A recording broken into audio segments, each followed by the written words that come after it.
ഇൻഷാ അല്ലാഹ് ഇന്ന് മുതൽ ദുആ ചെയ്യുമ്പോൾ ആ 10 കാര്യം ഉൾപ്പെടുത്തിയിട്ട് വേണം ദുആ ചെയ്യാൻ. അള്ളാഹു ഭാഗ്യം നൽകി അനുഗ്രഹിക്കുമാറാകട്ടെ. ഇൻഷാ അല്ലാഹ് ചെയ്യൂലേ? ഇൻഷാ അല്ലാഹ്.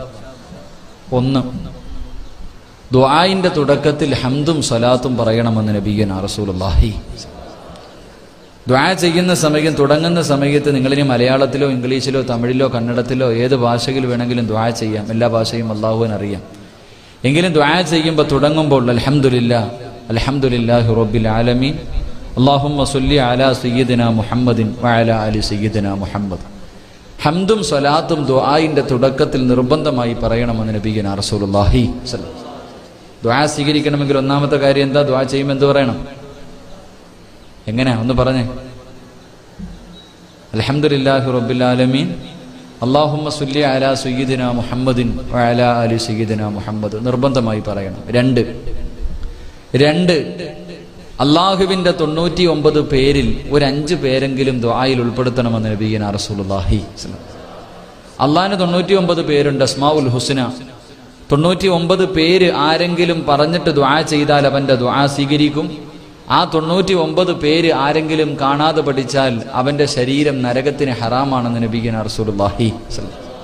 അപ്പോൾ ദുആ ചെയ്യുന്ന സമയത്ത് ഹുവല്ലാഹുല്ലദീ ലാ ഇലാഹ ഇല്ലാ ഹുവർ റഹ്മാനുർ റഹീമുൽ മലിക്കുൽ ഖുദ്ദൂസ് സലാം എന്ന് തുടങ്ങുന്ന പേരുകൾ, അതിൽ നിങ്ങൾക്കറിയുന്നത് മലയാളത്തിലെങ്കിലും അല്ലാഹ് റഹ്മാനായ അല്ലാഹ്, കരുണയുള്ള റബ്ബേ, ദയാലുവായ പടച്ചവനെ, സിട്ടാവായ അല്ലാഹുവേ, മാലിക്കുൽ മുലൂക്കായ പടച്ചവനെ, ഇതുപോലെ ഔദാര്യമുള്ളവനെ, ഇതുപോലെ ഒരു 5 പേരെങ്കിലും നിങ്ങളുടെ ദുആയിൽ ഉൾപ്പെടുത്തണം. അല്ലാഹു ഭാഗ്യം നൽകി അനുഗ്രഹിക്കുമാറാകട്ടെ.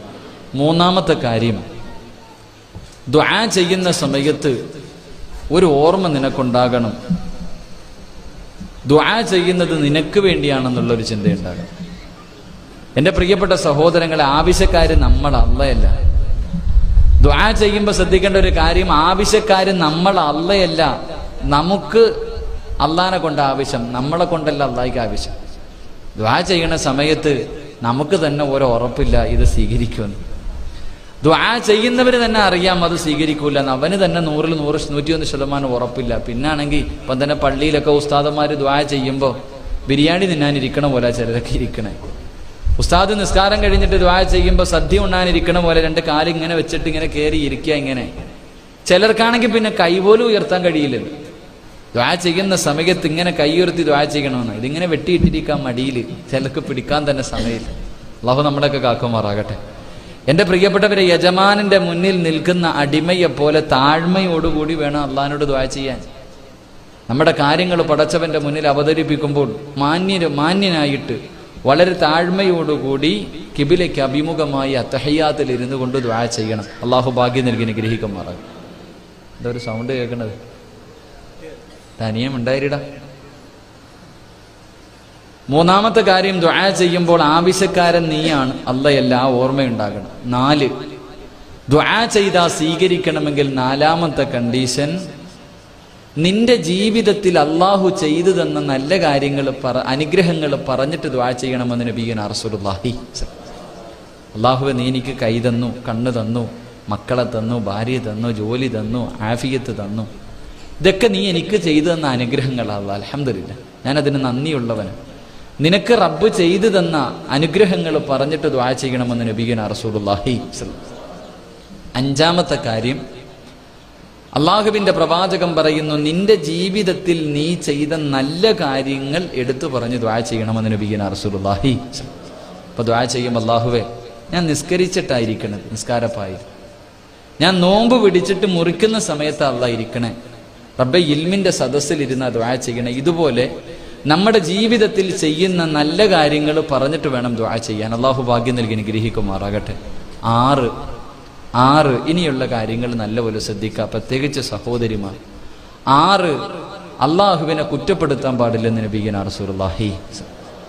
അള്ളാഹിനെ കുറ്റപ്പെടുത്താൻ പാടില്ല. അള്ളാഹുവെ, ഞാനും അവനും ഒരുമിച്ചാ ഗൾഫിൽ പോയി, ഞങ്ങൾ 2 പേരും ഒരേ കമ്പനിയിലാണ് ജോലി ചെയ്യണം, അവന് നല്ല വീടായി, മക്കളെയൊക്കെ കെട്ടിച്ച് നല്ല, എന്നോട് മാത്രം എന്ത് പടച്ചാൻ ഇങ്ങനെ? എൻ്റെ സഹോദരങ്ങളൊക്കെ നല്ല രീതിയിലായി, എന്നെ മാത്രം എന്ത് പടച്ചനെ നീ ഇങ്ങനെ ആക്കിക്കളഞ്ഞു? അള്ളാഹിനെ കുറ്റപ്പെടുത്തുക. 2 പേരും അള്ളാഹിന്റെ അടിമകൾ തന്നെയാണ്. ഞാനും അള്ളാഹിന്റെ അടിമ, നീ അള്ളാഹിന്റെ അടിമ. എന്നിട്ട് ഒരാളോട് നീ നീതി കാണിച്ചു, എന്നോട് നീതി കാണിച്ചില്ല, അള്ളാഹിനെ കുറ്റപ്പെടുത്തുക, ദുആ ചെയ്യും. എൻ്റെ പ്രിയപ്പെട്ടവരെ, മഹാനായി റസൂലുള്ളാഹി സ്വല്ലല്ലാഹു അലൈഹി വസല്ലമ തങ്ങൾ പറയുന്നു, അള്ളാനെ കുറ്റപ്പെടുത്താൻ പാടില്ലെന്ന് നബിയുനാ റസൂലുള്ളാഹി സ്വല്ലല്ലാഹു. ഏഴാമത്തെ കാര്യം മഹാനായ പ്രവാചകൻ സ്വല്ലല്ലാഹു അലൈഹി വസല്ലമ തങ്ങൾ പറയുന്നു, ഒരു മനുഷ്യനും എതിരായി ദുആ ചെയ്താൽ നീ ചോദിച്ച കാര്യം അള്ളാഹു നിനക്ക് തരില്ലെന്ന് നബിയുനാ റസൂലുള്ളാഹി. ദുആ ചെയ്യണ സമയത്ത് അള്ളാഹുവെ പടച്ചവനെ, അവൻ എത്തീങ്കാനയിലാവണേ, അവൻ്റെ വീട് മുടിഞ്ഞു പോണേ, അവൻ്റെ മോടെ തലാക്ക് പറയണേ, കൊത്തുവാള എടുക്കണേ, കച്ചവടമൊക്കെ മുടിഞ്ഞ് അള്ളാഹുവെ എത്തീങ്കാനയിലാവണം, പള്ളിയുടെ ഫ്രണ്ടി ഇരുന്ന് പിരിക്കണം. നമ്മൾ ദുആ ചെയ്യും. മറ്റൊരുത്തൻ നശിക്കാൻ വേണ്ടി ദുആ ചെയ്താ നിന്റെ കാര്യം നടക്കില്ലെന്ന് നബിയുനാ റസൂലുള്ളാഹി.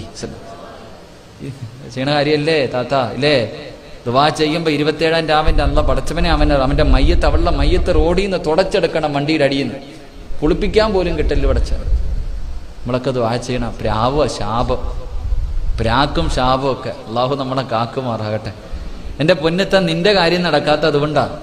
നീ എത്ര കരഞ്ഞു വിളിച്ച് ചോദിച്ചിട്ടും പടച്ചവൻ തരാത്ത എന്താ? നീ ദുആയിലും മറ്റുള്ളവൻ മുടിയാൻ വേണ്ടി ദുആ ചെയ്താൽ വല്ലതും നടക്കോ? അള്ളാഹു ഈമാൻ നൽകി അനുഗ്രഹിക്കുമാറാകട്ടെ. മറ്റൊരുത്തന് അനുഗ്രഹം ഉണ്ടാവണ കണ്ടിട്ട് നമുക്ക് അസൂയപ്പെട്ടിട്ട് ഒന്നും കിട്ടാനില്ല. എടാ, നിന്റെ വീടിന്റെ അയൽവാസി അവൻ കൂലിപ്പണിയാ, റോഡിൽ കുഴിയെടുത്ത് ജീവിക്കുന്നവൻ, എന്നാലും അവന്റെ വീട്ടിൽ 500 രൂപ ഒരു ദിവസം ശമ്പളം വന്നാൽ സന്തോഷമാ, ബാലൻസ് വരും. ഇപ്പൊ പള്ളിയിലെ ഉസ്താദന്മാരെ കണ്ടില്ല, കുറഞ്ഞ ശമ്പളത്തിന് ജോലി ചെയ്യും. കുറഞ്ഞ ശമ്പളത്തിന് ജോലി ചെയ്തിട്ട് 5000 രൂപ 6000 രൂപ കൂട്ടി കൊടുക്കത്തില്ലല്ലോ പാവങ്ങൾക്ക്. കൂട്ടിപ്പോലും കൊടുക്കൂല. ഭാര്യയും മക്കളൊക്കെ ഉണ്ട്. ചോദിക്കുമ്പോൾ പറയും, ഉസ്താദെ ബർക്കത്തുണ്ടല്ലോ നിങ്ങൾക്ക് അതിനകത്തുനിന്ന്. 5000 രൂപയായിരിക്കും, പക്ഷെ ആ 5000 രൂപയിൽ തൻ്റെ കുടുംബവും തൻ്റെ ഭാര്യ മക്കളൊക്കെ സന്തോഷത്തോടെ ജീവിച്ചിട്ട് ബാലൻസ് ഉണ്ടാവും. അള്ളാഹു അതിലൊരു ബർക്കത്ത് ചെയ്യുന്നുണ്ട്. അതുപോലെ മറ്റൊരുത്തൻ എന്തെങ്കിലുമൊക്കെ കാണുമ്പോൾ നമ്മൾ അസൂയപ്പെട്ടിട്ട്, ഒരു ഉസ്താദന്മാർക്ക് നല്ലൊരു വീട് വെക്കാൻ പറ്റൂല, നല്ലൊരു വാഹനത്തിൽ സഞ്ചരിക്കാൻ പറ്റൂല, അസൂയ. തൻ്റെ അയൽവാസിക്ക് ഒരു നല്ല വീട് വെച്ചുകൂടാ, നല്ലൊരു കാർ എടുത്തുകൂടാ, ഇതൊക്കെ കാണുമ്പോൾ അസൂയ നമുക്ക്. എൻ്റെ പൊന്നു ചങ്ങായിമാർ, ഒരു കാര്യം മനസ്സിലാക്കാം, 3 കാര്യങ്ങൾ നമ്മുടെ കൂടെ നടക്കുന്ന, എത്ര ഓടിച്ചാലും പോകില്ല, 3 കാര്യം കൂടെ നടക്കും. 1 മരണം, 2 നീ തിന്നേണ്ട ഭക്ഷണം നീ അല്ലാതെ വേറെ ആരും തിന്നില്ല. ഓരോ ഭക്ഷണത്തിന്റെ ഒരു മണി അരിയുടെ മുകളിൽ പേരെഴുതി വെച്ചിട്ടുണ്ട്, സിറാജ് ഇന്ന അരി തിന്നും, അത് എവിടാണെങ്കിലും അത് ഞാൻ പോയി തിന്നിരിക്കും, അത് വേറെ ലോകത്തൊരു മനുഷ്യനും തിന്നൂല. മരണവും അതുപോലെ കൂടെ നടക്കും. 3-മതൊരു കാര്യം, നിനക്ക് കിട്ടേണ്ട പൈസ ലോകത്ത് വേറെ ആർക്കും കിട്ടൂല, നിനക്ക് തന്നെ കിട്ടത്തുള്ളൂ. നിന്റെ പേരതിൽ എഴുതിയിട്ടുണ്ട്, നിനക്കേ കിട്ടൂ. നിനക്ക് അർഹതയില്ലാത്ത 1 രൂപ വേറൊരുത്തന്റെ 1 രൂപയും നിനക്ക് കിട്ടൂല, നിന്റെ പൈസ തന്നെ നിനക്ക് കിട്ടൂ. നീ പിന്നെ ആർത്തി കാണിച്ചിട്ട് എന്ത് കാര്യം? അസൂയൊക്കെ വിട്ടിട്ട്. അല്ലാഹു കാക്കുമാറാകട്ടെ. അയൽവാസിയുടെ വീട് കണ്ടിട്ടും വാഹനം കണ്ടിട്ടും അവന്റെ അനുഗ്രഹം കണ്ടിട്ടും അസൂയപ്പെട്ടിട്ട് കാര്യമില്ല. നിനക്ക് വേണമെങ്കിൽ നീ അള്ളാഹിനോട് ദുആ ചെയ്യ്, പടച്ചവൻ നൽകി അനുഗ്രഹിക്കുമാറാകട്ടെ. ബർക്കത്തുണ്ടാവണമെന്ന് ഒരു വഴി പറഞ്ഞു തരാം, ചെയ്യൂ. ചങ്ങാതി, അള്ളാഹ് തന്നതിലൊക്കെ ബർക്കത്ത് കിട്ടാനൊരു വഴി പറഞ്ഞു തരട്ടെ. എന്ത് ളുഹർ നിസ്കരിച്ചപ്പോഴത്തേക്ക് പവർ പോയാ? കൂടണ്ടേ പവർ? ഞാനൊരു കാര്യം പറഞ്ഞു തരാം, നിങ്ങളുടെ വീട്ടിൽ ഉണ്ടോ ഇല്ലയോ എന്ന് മാത്രം നോക്കിയാൽ മതി. അള്ളാന്റെ റസൂല് പറയുന്നു, അർബഅത്തുൻ ഫിദ്ദാരി ഫീഹിന്ന ബർക്ക. ആരുടെ വീട്ടിലാണോ 4 കാര്യങ്ങളുള്ളത് അവന്റെ വീട്ടിൽ അള്ളാഹു ബർക്കത്തിറക്കുമെന്ന് നബിയുനാ റസൂലുള്ളാഹി.